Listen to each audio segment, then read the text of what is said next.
So let's take one last look at logarithms right here. And this is a very important piece of the topic. We definitely want to be able to know, how do we find the domain of a logarithmic function? Because as we've established in all of our previous discussions, every single logarithmic graph was limited by the location of a vertical asymptote.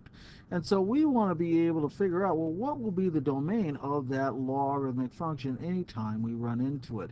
So what we're going to do is we're going to use this particular rule. This rule says right here, for any function f of x equals the logarithm base b of x of some argument, whatever it is, whatever is inside that parentheses, we're going to set that argument greater than 0, find the solution set to this inequality. This is going to be the domain of the logarithmic function. So how will that work for us?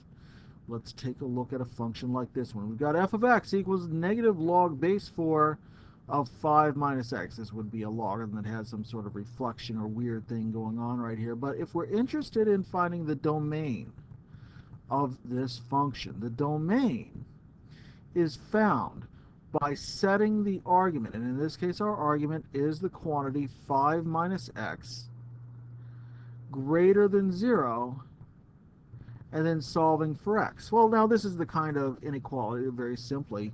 We subtract 5 from both sides, so we say, well, negative x is greater than, I'm getting ahead of myself right here, right, because of that negative, but just working it through, negative x would have to be greater than negative 5 to make this work, but to get rid of the negative in front of the x, we have to divide on both sides, and so x is actually less than positive 5, and so we're going to put our expression in interval notation, so our domain on each of these exponential or these logarithmic expressions is going to be in interval notation. In this one, negative infinity to 5, and we put a round bracket around 5 because we can't actually include this.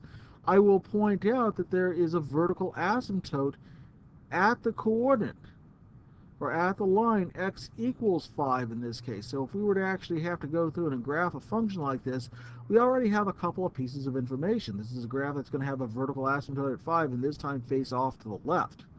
Well, a little strange, but we're not going to worry about the graph for the moment. Let's talk about one of these other functions. Let's look at g of x. G of x is the kind of function that we're saying the logarithm. Let's say we're taking the common logarithm. Remember, no base is written, so we assume base 10. And we say, well, all right, what values will make the argument absolute value of x minus 3 greater than 0? Well, certainly the absolute value of anything is a positive number, and so this will always be greater than 0, except at one point. We know that x minus 3, the absolute value of x minus 3, would have to be a positive number at every point except at possibly x equals 3. So we certainly know that x cannot equal 3 in this domain, because that would give us 0 greater than 0. That's not true. Now, any other number will work, right? If we try x equals 5, certainly absolute value of 5 minus 3, that works. Or if we tried 2, the absolute value of 2 minus 3 is the absolute value of negative 1. The absolute value of negative 1 is greater than 0 still. So this is true. So how would we write this in interval notation? We would say the set of all real numbers from negative infinity to 3, open bracket, union with the set from open bracket 3 to infinity.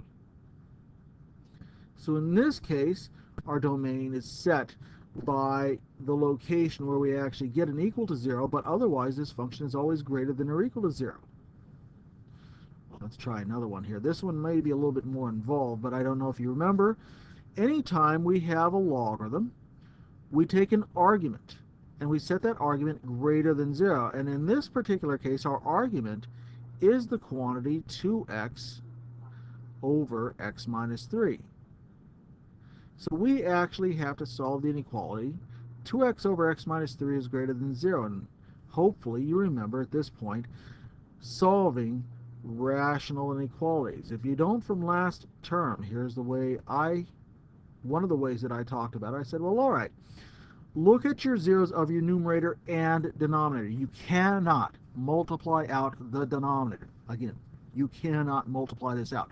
You must look at both the numerator and the denominator zeros. And we know that at x equals 0 and x equals 3, we get what are called the critical values. That is because if we look at the numerator, 2x is actually equal to 0 at x equals 0. So I put a dashed line right here and I say, well, all right, what happens to the left of 0? Well, 2x is actually a negative number.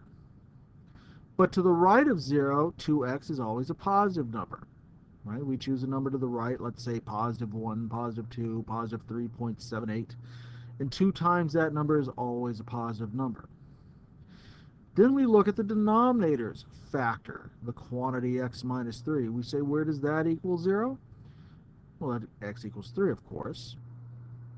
So what would happen if we substituted a number that was to the left of 3, say 1 or 0 or negative 1? Well, we always get a negative result. Negative 1 minus 3 is the same as 0 minus 3. When it comes to the sign, it's all less than 0. But to the right of 3, it's a positive number. Now remember, we are dividing these two factors. So we're saying, well, the sign of, if we're to the left of 0, the sign of 2x and the sign of x minus 3 are both the same, and so dividing a negative by a negative results in a positive result. Between 0 and 3, we're going to be taking a positive number and dividing it by a negative number. That's a negative result.